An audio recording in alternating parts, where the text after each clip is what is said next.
Hi hello ನಮಸ್ಕಾರ ಸ್ನೇಹಿತರೆ, ನೀವು ನೋಡ್ತಿದ್ದೀರಾ ಮಿಸ್ಟರ್ ಧನು ಮಂಡ್ಯ ಯೂಟ್ಯೂಬ್ ಚಾನಲ್. ಇವತ್ತಿನ ವಿಡಿಯೋದಲ್ಲಿ ಏನಪ್ಪ ತಿಳಿಸ್ಕೊಡಕ್ಕೆ ಹೋಗ್ತೇವೆ ಅಂತಂದರೆ, ಬಹು ಮುಖ್ಯವಾಗಿರ್ತಕ್ಕಂಥ ನಿಮ್ಮ ಪ್ರಾಪರ್ಟಿ ಡಾಕ್ಯುಮೆಂಟ್ಸ್ ಎಲ್ಲದಕ್ಕಿಂತ ಇಂಪಾರ್ಟೆಂಟ್ ಒಂದು ಇ.ಸಿ. ಆ ಇ.ಸಿ ಬಗ್ಗೆ ನಿಮಗೆ ಇವತ್ತು ತಿಳಿಸ್ಕೊಡಕ್ಕೆ ಹೋಗ್ತಾ ಇದ್ದೀನಿ.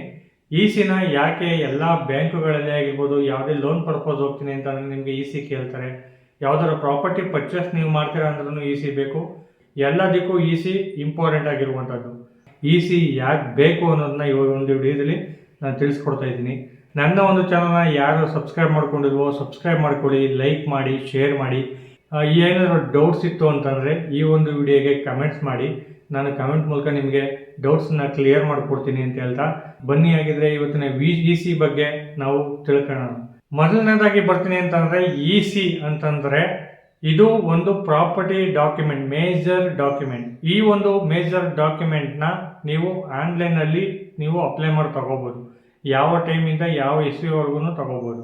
ಈ ಒಂದು ಇ.ಸಿ ಬಂದು 2004ರಿಂದ ಟಿಲ್ ಡೇಟ್ವರೆಗೂ ನಿಮಗೆ ಆನ್ಲೈನ್ ಡಿಜಿಟಲ್ ಇ.ಸಿ ಸಿಗುತ್ತೆ. ಅಥವಾ ಹಿಂದೆ ನೀವು ಅಪ್ಲೈ ಮಾಡಬೇಕಪ್ಪ ಅಂತಂದರೆ 2004ರಿಂದ ಇ.ಸಿ ಹಳೇದು ಬೇಕು ಅಂತಂದರೆ ನೀವು ಆನ್ಲೈನಲ್ಲಿ ಸಿಗಲ್ಲ. ಯಾಕಪ್ಪ ಅಂದರೆ ಇವಾಗ ಡಿಜಿಟಲೀಕರಣ ಆಗಿರಲಿಲ್ಲ. ಹಾಗಾಗಿ ನೀವು ನಿಮ್ಮ ಒಂದು ಸಂಬಂಧಪಟ್ಟ ತಾಲೂಕು ಆಫೀಸ್ ಇರುತ್ತೆ, ಆ ಒಂದು ತಾಲೂಕು ಆಫೀಸ್ಗೆ ಹೋಗಿ ನೀವು ಇ.ಸಿನ ಅದನ್ನ ಅಪ್ಲೈ ಮಾಡಿ ಅಲ್ಲೇ ತಗೋಬೇಕಾಗತ್ತೆ. ಫಿಸಿಕಲ್ಲಾಗಿ ನೀವು ತಗೋಬೇಕಾಗತ್ತೆ. 2004ರಿಂದ ಡಿಜಿಟಲ್ ಆಗಿರೋದ್ರಿಂದ ನೀವು ಆನ್ಲೈನಲ್ಲಿ ಅಪ್ಲೈ ಮಾಡಿದ್ರೆ ಎಷ್ಟು ಕಾಪಿ ಬೇಕಾದ್ರೂ ನೀವು ಯಾವಾಗ ಬೇಕಾದ್ರೂ ಅಪ್ಲೈ ಮಾಡಿ ಆ ಒಂದು ಕಾಪಿನ ನೀವು ತಗೋಬೋದು. ಇದು ಅಪ್ಲಿಕೇಶನ್ ಹಾಕೋ ರೀತಿ. ಇ.ಸಿನ ಆನ್ಲೈನಲ್ಲಿ ಅಪ್ಲೈ ಮಾಡೋದು ಹೇಗೆ ಅನ್ನೋದ್ರ ಬಗ್ಗೆ ವಿಡಿಯೋ ಮಾಡಿ ಈ ಒಂದು ವಿಡಿಯೋ ಕೊನೆಯಲ್ಲಿ ಹಾಕಿದ್ದೀನಿ. ಹೋಗಿ ನೀವು ಅದನ್ನ ಚೆಕ್ಔಟ್ ಮಾಡ್ಬೋದು, ನೋಡಿ ಅಪ್ಲೈ ಮಾಡ್ಕೋಬೋದು. ಈಗ ಎರಡನೇದಾಗಿ ಬರ್ತೀನಿ ಅಂತಂದರೆ, ಇ.ಸಿ ಎಲ್ಲೆಲ್ಲಿ ಕೇಳ್ತಾರೆ. ಇ.ಸಿ ಬಂದು ಬ್ಯಾಂಕ್ಗಳಲ್ಲಿ ಕೇಳ್ತಾರೆ. ನಿಮಗೆಲ್ಲ ಗೊತ್ತಿರ್ಬೋದು, ಬ್ಯಾಂಕ್ಗಳಲ್ಲಿ ಆಗಿರ್ಬೋದು, ಪ್ರಾಪರ್ಟಿ ಪರ್ಚೇಸ್ ಮಾಡೋರೇ ಆಗಿರ್ಬೋದು, ಅಥವಾ ಪ್ರಾಪರ್ಟಿನ ತಗೊಳ್ಳೋರೇ ಆಗಿರ್ಬೋದು, ಇನ್ನು ಎಲ್ಲ ಕಡೆನೂ ಕೇಳ್ತಾ ಇರ್ತಾರೆ. ಇ.ಸಿ ಇಂಥ ಕಡೆ ಯೂಸ್ ಆಗುತ್ತೆ ಅಂತೆಲ್ಲ ಎಲ್ಲ ಕಡೆನೂ ಯೂಸ್ ಆಗುತ್ತೆ. ಆಯಿತಾ? ಇ.ಸಿನ ಯಾಕೆ ಎಲ್ಲ ಕಡೆ ಯೂಸ್ ಮಾಡ್ತಾರೆ, ಎಲ್ಲ ಕಡೆ ಕೇಳ್ತಾರೆ ಅಂತಂದರೆ, ಫಾರ್ ಎಕ್ಸಾಂಪಲ್ ಇವಾಗ ನೀವು ಯಾವುದಾದ್ರು ಒಂದು ಲೋನ್ಗೆ ಹೋಗ್ತೀರಾ ಅಂತ ಅಂದ್ಕೊಳ್ಳಿ. ಈಗ ಲೋನ್ಗೆ ಹೋಗ್ತೀರಾ ಅಂತಂದರೆ ನೀವು ಪರ್ಸ್ನಲ್ ಲೋನ್ಗೆ ಹೋದರೂ ಕೂಡ ಅಲ್ಲಿ ಬ್ಯಾಂಕ್ ಟ್ರಾನ್ಸಾಕ್ಷನ್ ಕೇಳ್ತಾರೆ. ಅಂತಂದರೆ ನಿಮಗೆ ಬ್ಯಾಂಕ್ಗೆ ಸ್ಯಾಲ್ರಿ ಬರ್ತಿದೆಯಾ, ಇಲ್ಲಿ ಯಾವ್ದಾದ್ರು ಬೇರೆ ದುಡ್ಡು ಬರ್ತಿದೆಯಾ, ಏನು ದುಡ್ಡು ಬರ್ತಿದೆ, ಎಷ್ಟು ಬರ್ತಿದೆ, ಇವ್ರಿಗೆ ಲೋನ್ ಮಾಡ್ಬೋದಾ, ಆಗತ್ತಾ, ಫ್ರಾಡ್ ಏನಾದ್ರು ಇದೆಯಾ ಅನ್ನೋದ್ರ ಬಗ್ಗೆ ಎಲ್ಲ ಚೆಕ್ ಮಾಡ್ತಾರೆ. ಅದೇ ರೀತಿ ಇ.ಸಿ ಕೂಡ. ಇ.ಸಿ ಬ್ಯಾಂಕ್ ಸ್ಟೇಟ್ಮೆಂಟ್ ಬಂದು ನಿಮ್ಮ ಒಂದು ಬ್ಯಾಂಕಿಂಗ್, ನಿಮ್ಮ ಒಂದು ಇನ್ಕಮ್ ಪರ್ಪೋಸ್ ಆದರೆ ಇ.ಸಿ ಬಂದು ನಿಮ್ಮ ಪ್ರಾಪರ್ಟಿ ಡೀಟೇಲ್ಸ್ನ ಹೇಳುತ್ತೆ. ಯಾವ ರೀತಿಯಪ್ಪ ಅಂತಂದರೆ, ನೀವು ಯಾವ್ದಾರ ಪ್ರಾಪರ್ಟಿನ ನೀವು ಪರ್ಚೇಸ್ ಮಾಡಿದ್ರಿ, ಪರ್ಚೇಸ್ ಮಾಡಿ ಯಾರು ಪರ್ಚೇಸ್ ಕೊಟ್ರಿ. ಈಗ ಫಾರ್ ಎಕ್ಸಾಂಪಲ್ ಹೇಗಪ್ಪ ಅಂತಂದರೆ, ನೀವು ಇ.ಸಿನ ಅಪ್ಲೈ ಮಾಡ್ತೀರಾ.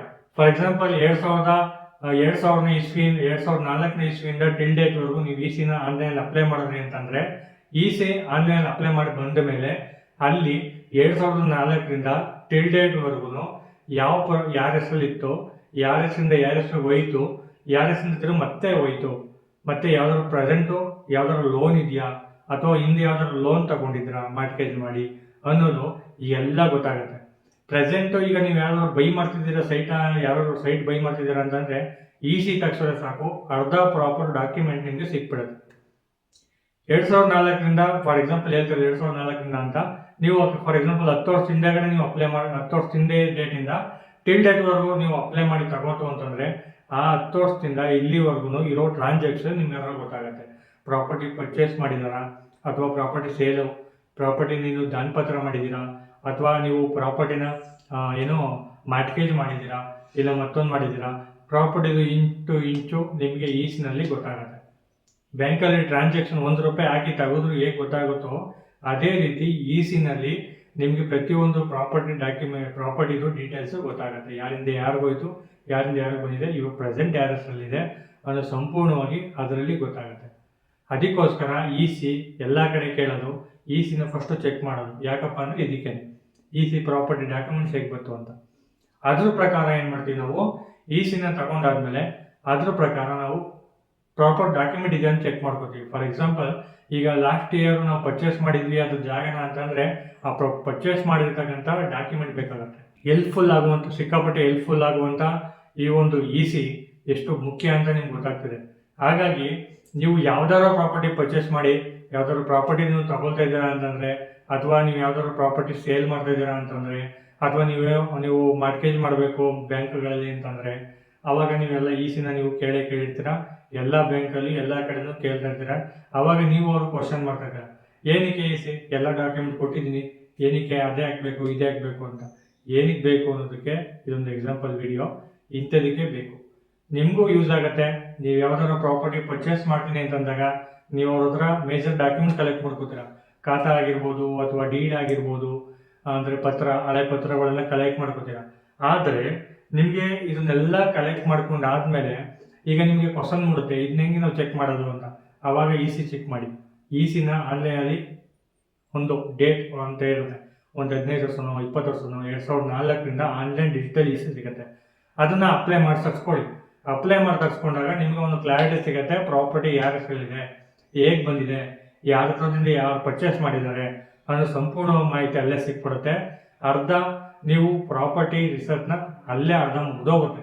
ಪ್ರಾಪರ್ಟಿ ಲೀಗಲ್ಲ ಇಲ್ಲೀಗಲ್ಲ ಅನ್ನೋದು ಅಲ್ಲೇ ಅರ್ಧ ಗೊತ್ತಾಗ್ಬಿಡುತ್ತೆ ನಿಮಗೆ. ಅದಾದ್ಮೇಲೆ ಫರ್ದರ್ ಪ್ರೊಸೆಸ್ ನೀವು ಮಾಡ್ಕೋಬಹುದು. ಇಷ್ಟು EC ಬಗ್ಗೆ ಕ್ಲಾರಿಟಿ ಆಗಿರುತ್ತೆ. ಇನ್ನೇನಾದ್ರು ಡೌಟ್ಸ್ ಇತ್ತು ಅಂದರೆ ಕಮೆಂಟ್ ಬಾಕ್ಸಲ್ಲಿ ಕಮೆಂಟ್ ಮಾಡಿ, ಹಾಗೆ ಲೈಕ್ ಮಾಡಿ. ಈ ಒಂದು ವಿಡಿಯೋ ಇಷ್ಟ ಆಗಿದ್ರೆ ಕಮೆಂಟ್ ಬಾಕ್ಸಲ್ಲಿ ಕಮೆಂಟ್ ಮಾಡಿದ್ರೆ ನಾನು ಎಲ್ಲದಕ್ಕೂ ರೆಸ್ಪಾನ್ಸ್ ಮಾಡ್ತೀನಿ ಅಂತ ಹೇಳ್ತಾ ಈ ಒಂದು ವಿಡಿಯೋನ ಮುಗಿಸ್ತಾ ಇದ್ದೀನಿ. Thank you.